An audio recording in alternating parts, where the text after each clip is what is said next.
بسم اللہ الرحمن الرحیم وسند اولیائه السند ما استندت الیہ واولیاؤه تعالی خواصه اعم من ان یکون نبیا او غیره لكن یخرج نبینا صلی اللہ علیہ وسلم بدلالة العقل والظاہر ان یکون المراد بالاولیاء ها هنا من سوى الانبیاء من العلماء والصلحاء ولا يخفى ما في لفظ السید والسند من صنعة التجنیس وعلى أحبابه المعارضين لأعدائه من الكفار المنكرين للتوحيد ورسالته صلى الله عليه وسلم باللسان والسنان والمعجزات والفرقان بحيث عجزوا عن الاتيان بمثل أكثر سورة منه ولم يبقى في مكة مشرك إلا وأن يظهر الإيمان والأحباب الذين يحبونه صلى الله عليه وسلم بصميم قلبهم وخلوص اعتقادهم والآل داخل فيهم فلا حاجة إلى التصريح بهم ولا يذهب عليك ما في لفظ المنع والنقد والسند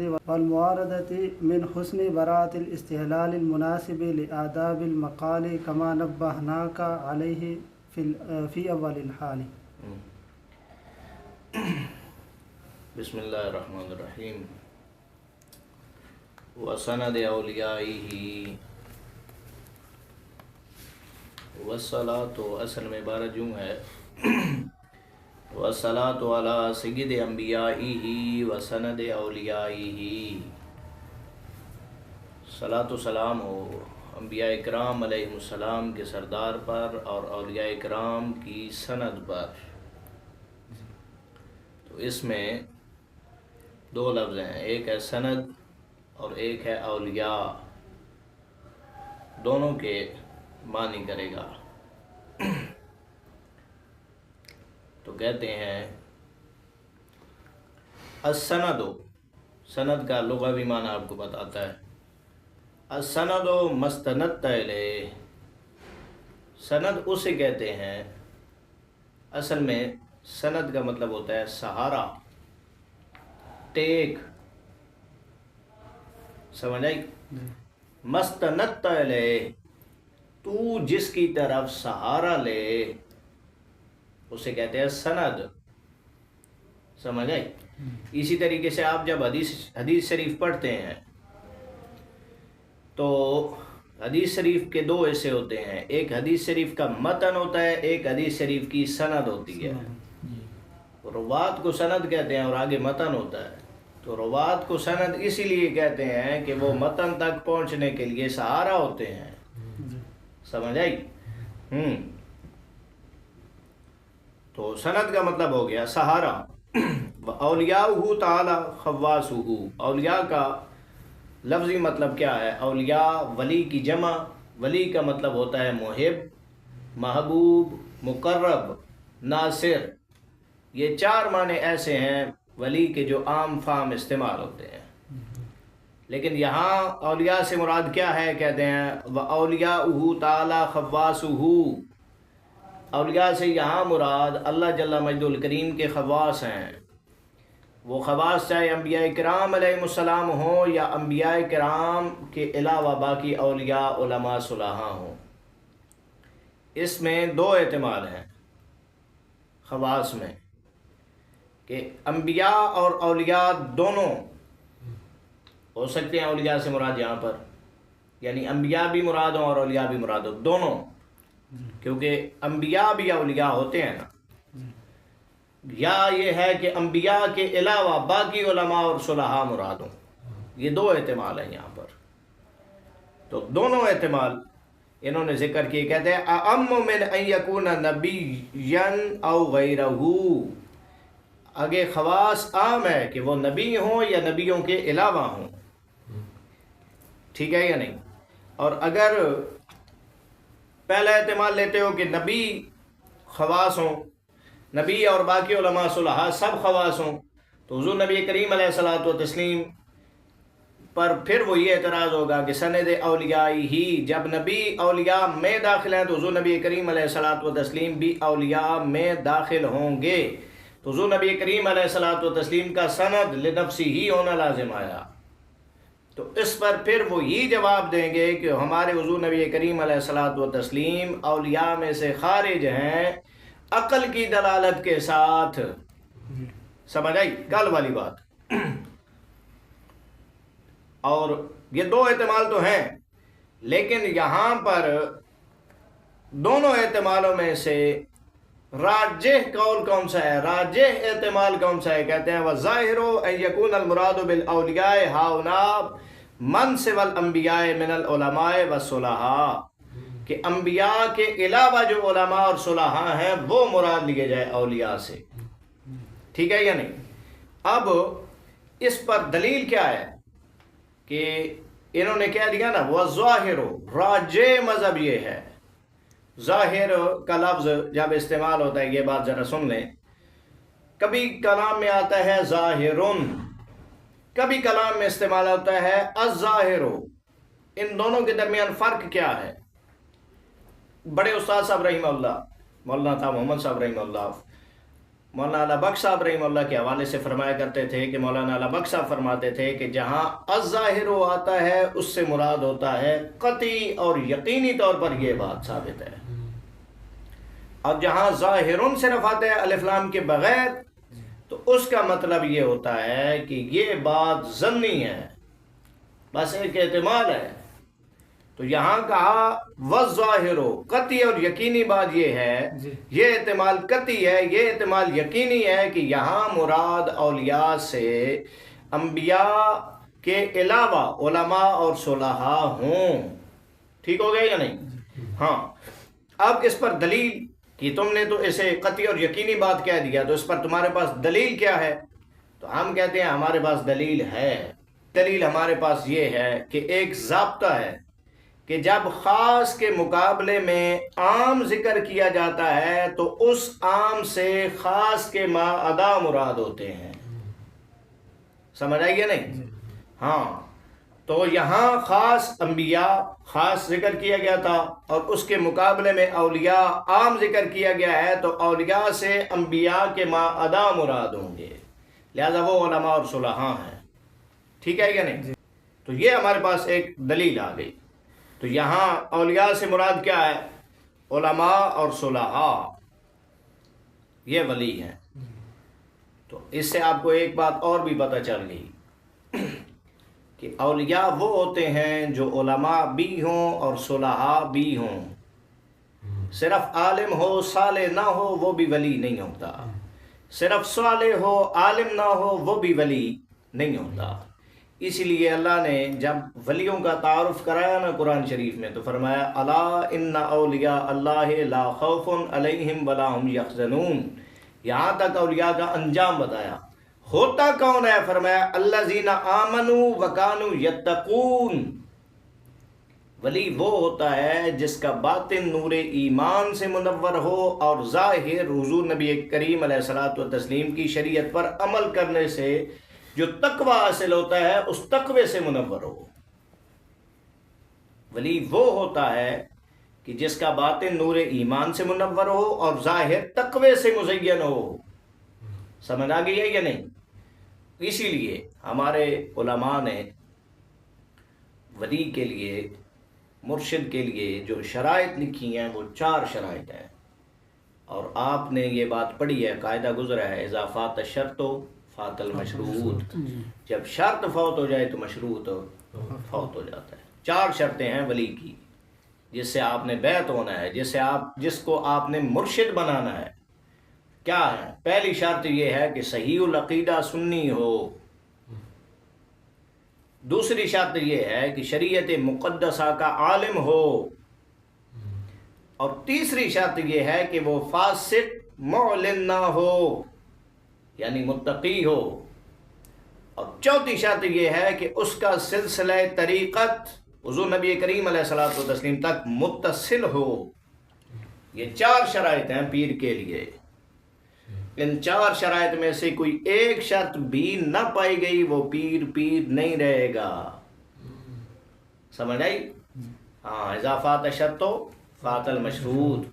تو ابھی دیکھ لیں دور حاضر میں کتنے پیران نظام ہیں جن میں یہ 7 جو جامع شرائط ہیں کتنے ہیں؟ کوئی اللہ کے خال بندے مل جائیں گے آپ کو، بہت کم ہے. اکثر تو سجادہ نشین وہ حضرات ہیں جو بس روایتی پیری مریدی کر رہے ہیں. باپ پیر تھا تو بیٹا بھی پیر ہو گیا ہے. سمجھ آئی؟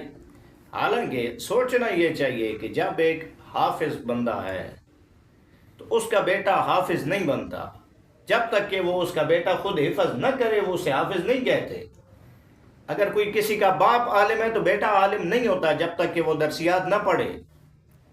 تو پیر کا بیٹا جب تک ان ساری شرائط کا جامع نہ ہو تو وہ پیر کیسے بن سکتا ہے؟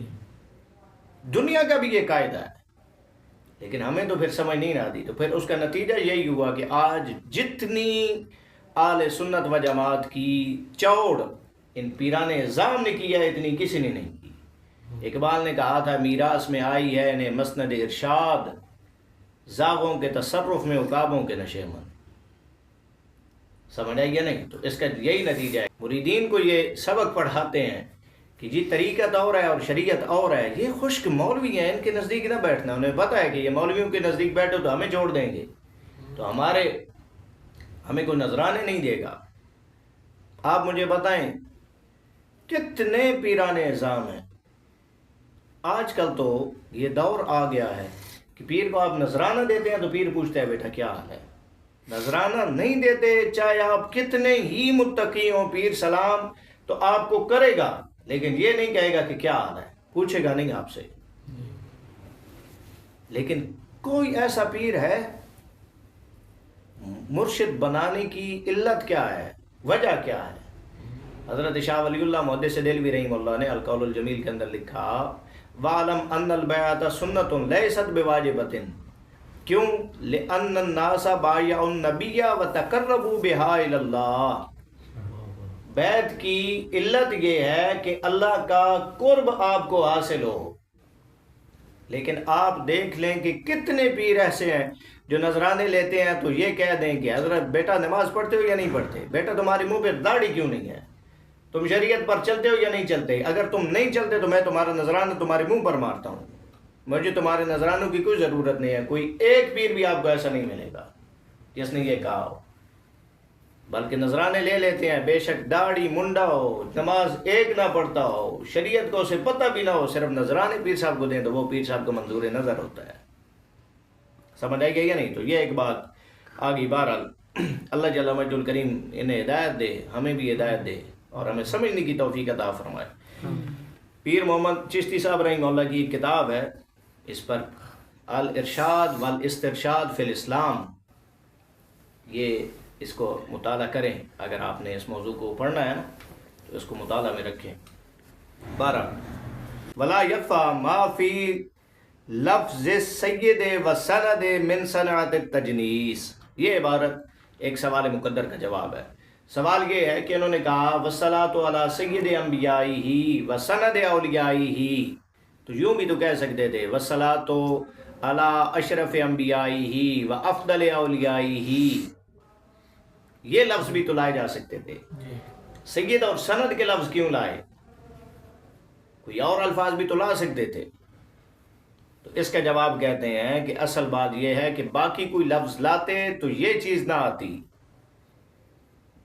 سند تجنیس حاصل نہ ہوتی۔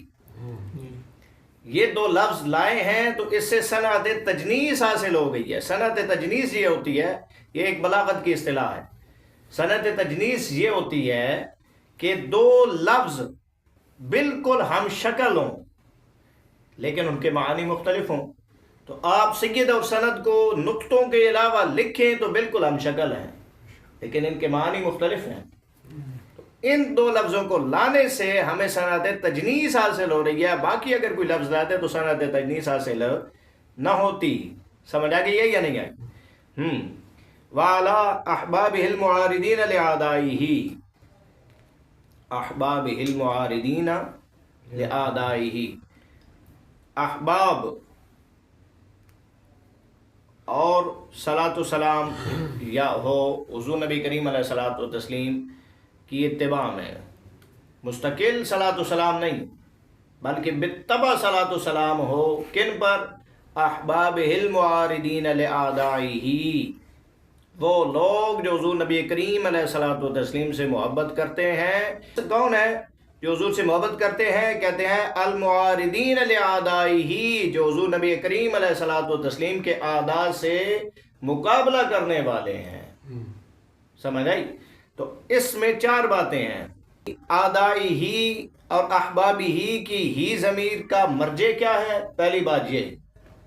دوسری، احباب نے جو معارضہ کیا اس معارضے کی قسمیں کتنی ہیں، دوسری بات یہ آپ کو بتائے گا. تیسری بات یہ بتائے گا کہ اس معارضے کا نتیجہ کیا نکلا. اور چوتھی بات آپ کو یہ بتائے گا کہ اس نے احباب کا ذکر کیا، آل کا ذکر کیوں نہیں کیا. ٹھیک ہے یا نہیں؟ اور یہ باتیں آپ کو یہ ساری بتائے گا. تو کہتے ہیں آدائی ہی اور احبابی ہی، ان دونوں کی ہی ضمیر کا جو مرجع ہے وہ سید اور سند ہے، یعنی حضور نبی کریم علیہ الصلوۃ والتسلیم کی ذات گرامی ہے. آدھا سے مراد کیا ہے؟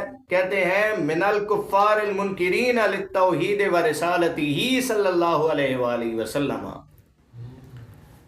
آدھا سے مراد وہ کفار ہیں جو اللہ کی توحید اور حضور نبی کریم علیہ الصلوۃ والتسلیم کی رسالت کے منکرین ہیں. اور انہوں نے معارضہ کیا تو معارضے کی کتنی قسمیں تھیں؟ کہتے ہیں انہوں نے جو معارضہ کیا اس معارضے کی 4 قسمیں تھیں. کون کون سی؟ کیا انہوں نے باللسان معارضہ کیا، یعنی لسان کے ساتھ انہیں حق کی تبلیغ کی. دوسرا معارضہ انہوں نے سنان کے ساتھ کیا، یعنی نیزوں کے ساتھ کفار سے برسر پیکار ہوئے. تیسری قسم کا معارضہ انہوں نے معجزات کے ساتھ کیا، یعنی حضور نبی کریم علیہ الصلوۃ والتسلیم کے معجزات ان پر پیش کیے کہ یہ معجزات ہیں حضور کے، ان کو دیکھ کر تم کم سے کم ایمان لاؤ. اور چوتھی قسم کو معارضہ انہوں نے قرآن مجید پیش کیا کہ اگر یہ بھی نہیں مانتے تو قرآن مجید کی چھوٹی سی صورت کا مثل بنا کر لے آؤ. تو یہ 4 قسم کا معارضہ انہوں نے کیا. تو اس کا معارضے کا نتیجہ کیا نکلا؟ کہتے ہیں معارضے کا نتیجہ یہ نکلا وَلَمْ يَبْقَ فِي مَكَّةَ مُشْرِكٌ إِلَّا وَأَن يُظْهِرَ الْإِيمَانَ. مکے کے اندر کوئی بھی مشرک ایسا نہیں بچا ہاں مگر اس نے ایمان کا اظہار کر دیا. سمجھ آئی؟ جب آپ کسی سے مقابلہ کرتے ہیں تو مقابلے کی نتیجے کی 2 صورتیں ہوتی ہیں. یا تو یہ ہے کہ سامنے والا عاجز آ جائے تو وہ خاموش ہو جاتا ہے، یا یہ ہوتا ہے کہ سامنے والا جب عاجز آ جائے تو وہ ہٹ دھرم اور ضدی بن جاتا ہے. تو یہاں پہلی صورت مراد ہے کہ مکہ کے مشرک عاجز آ گئے اور وہ خاموش ہو گئے. یعنی کیا مطلب؟ انہوں نے ایمان کا اظہار کیا، ایمان لے آئے. ٹھیک ہے یا نہیں؟ اب احباب سے کیا مراد ہے؟ کہتے ہیں والاحباب الذین یحبونہ صلی اللہ علیہ وآلہ وسلم بصمیم قلبہم وخلوص اعتقادہم. احباب سے مراد وہ لوگ ہیں جو حضور نبی کریم علیہ الصلوۃ والتسلیم کے ساتھ محبت کرتے ہیں، صمیم قلب کے ساتھ اور خلوص اعتقاد کے ساتھ. اب اس پر یہ اعتراض ہوتا تھا کہ احباب کا ذکر کیا تو آل کا ذکر کیوں نہیں کیا؟ تو کہتے ہیں والآل داخل فیہم فلا حاجت الی التصریح بہم. آل ان احباب میں داخل ہے، لہذا علیحدہ تصریح کرنے کی ضرورت نہیں ہے. اب ایک اعتراض ہوتا تھا مشترک طور پر پورے خطبے پر، اور اس کا جواب دیتے ہیں. کہتے ہیں خطبے کے اندر انہوں نے یہ لفظ لائے، منع کا لفظ لائے، نقض کا لفظ لائے، سند کا لفظ لائے، معارضہ کا لفظ لائے، اور بھی الفاظ لائے جا سکتے تھے. یہ لفظ خطبے کے اندر کیوں لائے؟ تو اس کے 2 جواب ہیں. پہلا جواب تو یہ ہے کہ یہ لفظ لائے اور باقی الفاظ نہیں لائے. باقی الفاظ اس لیے نہیں لائے کہ اس سے صنعت برات استحلال حاصل نہیں ہوتی تھی، اور ان الفاظ سے صنعت برات استحلال حاصل ہوتی تھی. میں آپ کو پہلے بتا چکا ہوں کہ صنعت برات استحلال یہ ہوتی ہے کہ خطبے کے اندر ایسے الفاظ ذکر کرنا جو مشعر الی المقصود ہوں. تو یہ آگے مقصود میں منع، نقض، معارضہ، سند یہ سارے استعمال ہوتے ہیں. تو اس لیے خطبے کے اندر انہوں نے ایسے الفاظ ذکر کیے جو مشعر الی المقصود تھے تاکہ صنعت برات استحلال حاصل ہو. باقی اگر الفاظ ذکر کرتے تو اس سے یہ چیز حاصل نہ ہوتی. اور دوسرا جواب یہ ہے کہ جس طریقے سے آپ نے عبد الغفور پڑھی ہے تو اس میں اس پر ایک حاشیہ ہے نور محمد مدقق، وہ کئی اعتراضات کے جوابات میں یہ ذکر کرتا ہے کہ مصنف عالم ہے اور مختار ہے، اس کی مرضی ہے جو مرضی الفاظ لائے. سمجھ آئی گیا یا نہیں؟ تو یہ جواب ایک مرتبہ ایسا ہوا تھا کہ یہ سائیوال میں ختم بخاری ہوا تھا، تو طارق جمیل کو انہوں نے ختم بخاری کے لیے بلایا. یہ اس قوم کی علمی کم مائگی کا اندازہ آپ اس سے لگا سکتے ہیں کہ طارق جمیل جیسے بندے کو انہوں نے ختم بخاری کے لیے بلایا. تو طارق جمیل سے کسی نے اعتراض سوال کیا کہ امام بخاری رحمہ اللہ نے بخاری شریف کا مقدمہ کیوں نہیں ذکر کیا؟ باقی مسلم کو آپ دیکھیں تو اس کا مقدمہ ہے، یا باقی کتب کے مقدمے ہیں، بخاری شریف کا مقدمہ نہیں ہے، تو امام بخاری نے بخاری شریف کا مقدمہ کیوں نہیں ذکر کیا؟ تو طارق جمیل نے آگے سے جواب دیا امام بخاری کی مرضی، انہوں نے نہیں ذکر کیا. تو یہاں بھی مصنف کی مرضی یہ لفظ لائے، باقی الفاظ مصنف عالم ہے اور مختار ہے، جس طریقے سے نور محمد مدقق رحمہ اللہ نے فرمایا کہ مصنف کی مرضی یہ الفاظ لائے، باقی الفاظ نہیں لائے. وبعد اسے انشاءاللہ کل پڑھیں گے.